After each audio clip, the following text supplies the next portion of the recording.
Hello everybody, welcome to today's video. My name is Valerie. In case anybody is new here, thank you so much for clicking today and watching today's video. Today we are going to be talking about 5 things that I am doing to prepare for a unmedicated labor. And we're just gonna kind of get right into it. It's not gonna be super long, I don't think, but we'll see. I wanna try to keep it kind of short and sweet because let me tell you, I am dragging a little bit this morning.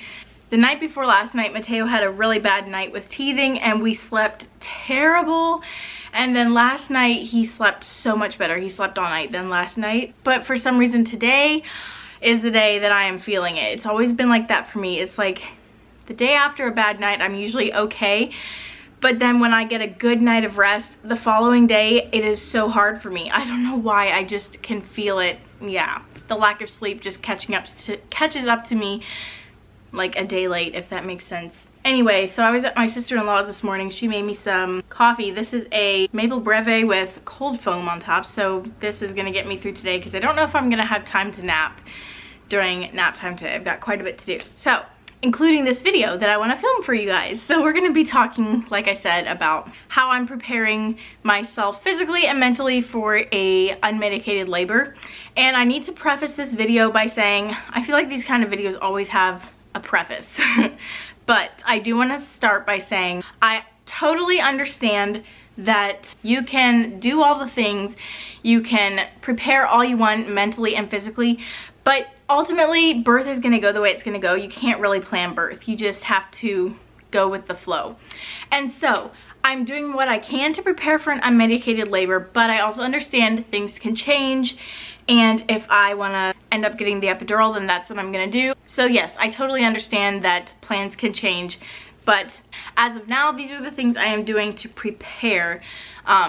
For some reason, for me, I've always been more scared of the epidural than I am of actually having the baby naturally, because I don't know, it just feels like having the baby unmedicated, it feels like that's the way God created it, and it feels the most natural to me, and I just feel scared of an epidural because it just feels like that's not how it was originally created to be. So I'm just like scared of it. So anyway, that's just me personally, and maybe one day I will get an epidural. It's not like I'm closed off to the idea at all. It literally, for me, just depends on my situation, I guess. So I try to do as many things as I can while I'm pregnant to set myself up for success, hopefully, and see how it goes. Anyway, 5 things that I am doing to prepare that I wanted to share with you guys is this. First thing I am doing to prepare is I try to spend about a half an hour a day, roughly a half an hour a day, if I can. It doesn't happen every day, but on my hands and knees. And this pregnancy, I've had so much horrible like pelvic pain that I literally and I know it's good to be on your hands and knees. It's good for the baby, like to get it in the right position and everything. But they say like kind of crawl around. I literally cannot crawl because it hurts my pelvic floor so bad right now, or more like my pelvic bone. So I just hang out on my hands and knees, kind of, you know, rock back and forth. That is basically to make sure that the baby is in the anterior position. And keep in mind, I am so not an expert. I am not a medical practitioner by any means of the words. This is just by my own research. But when a baby is anterior, that means that the baby's back is against your stomach. And so they're facing down. And when the baby is posterior, their back is against your back and is facing up, and that makes labor a lot more difficult. That can cause back labor, which just prolongs your labor and makes everything a lot more painful in general. So it's always been a major concern of mine that this baby is anterior, and it was always a big concern of mine with Mateo as well, and I did everything I could to make sure that he was in the anterior position. And I understand it's not always gonna work, but can't hurt to try, right? So yeah, hands and knees. And there's also, if you Google like ways like how to prevent a posterior baby, there's all kinds of things you can do. But hands and knees is something that I've really been doing, making sure I sit up straight and that I'm not slouching, things like that. So I'm definitely aware of like my position a lot of the day, just whatever, trying to think, okay, what's best for the baby. The second thing that I have been doing all throughout pregnancy, and just even not when I'm pregnant, but is chiropractic care. I cannot recommend enough going to the chiropractor, especially when you're pregnant. Like when I'm pregnant, I go once a month, and then at the end of my pregnancy, I go weekly. And then otherwise, when I'm not pregnant, I just go as I need it. But basically, especially with having such bad pelvic pain this time around, I have really benefited from going to the chiropractor. There was one time, I'm not kidding, my pelvic bone and like my groin area, I could hardly walk. I couldn't lift my leg, like my right leg. I had to help myself into bed because it was so painful. And the next day I went into the chiropractor. He said my right hip was extremely, out of place, and he adjusted that, and it was like 80% better for the rest of the month. Chiropractic care also is so good for just like making sure your pelvis is in alignment. Just, it really helps you out, helps the baby out, and it can really, research has shown that it, can really benefit you in labor. And I accredit my labor a lot with Mateo, a lot to my chiropractic care that I had with him. And kind of along with like the chiropractic care, the hands and knees things, I'm just trying to stay active. Like I'm trying to walk like a mile every day if I can. Walking is also a very good way to prepare for labor. So those are those things are like the physical things that I'm doing to prepare my body. The next 3 things that I'm going to be sharing with you guys are more what I'm doing to prepare my mental state, which honestly for me is so much harder to do than preparing physically, because it's hard to just like change your way of thinking.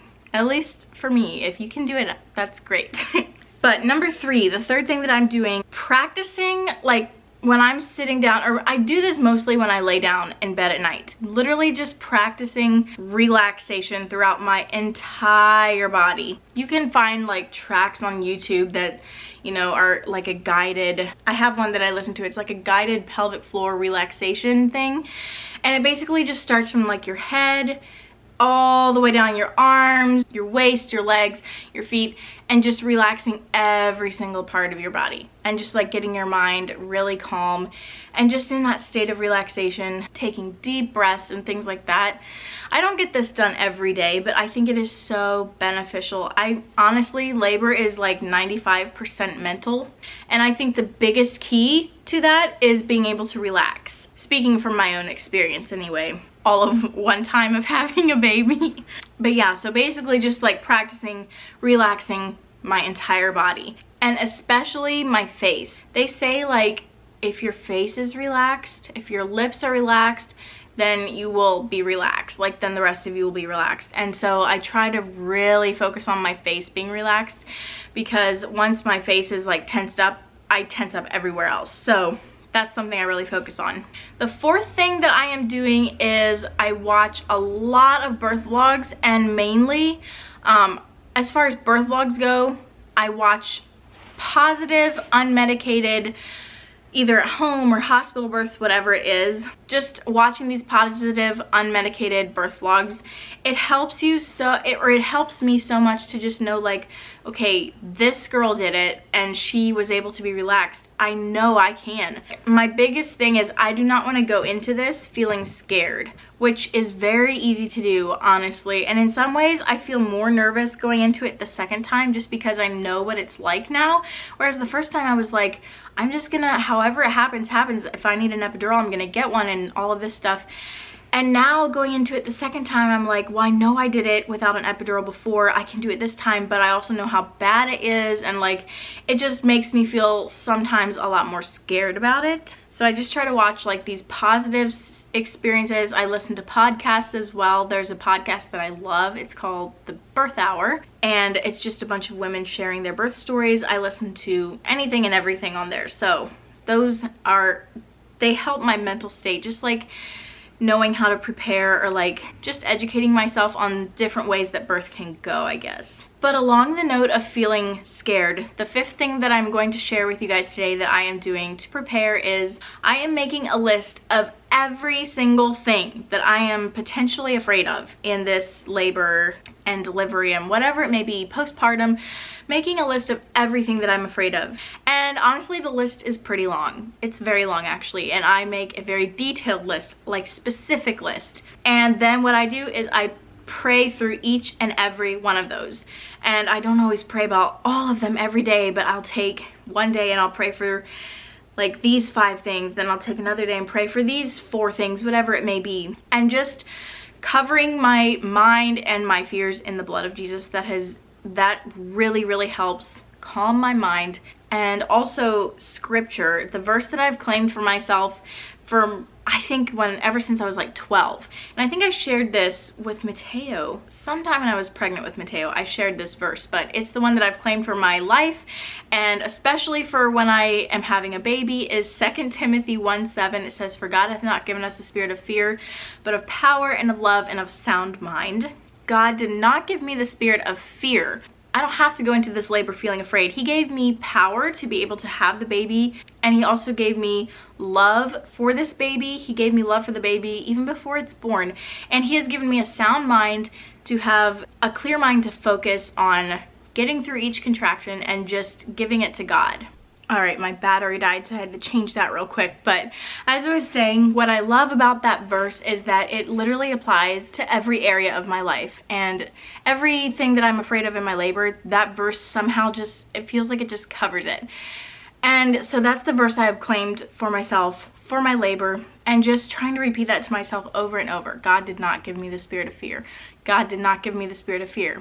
So I hope these things have been an encouragement to you of some sort. If you're pregnant and due soon, I am due in 8 weeks, and usually 8-10 weeks around there is kind of when I start preparing my mind, things like that. And so if this has been an encouragement to even one person, then it is definitely worth it. But these are just things that I am preparing.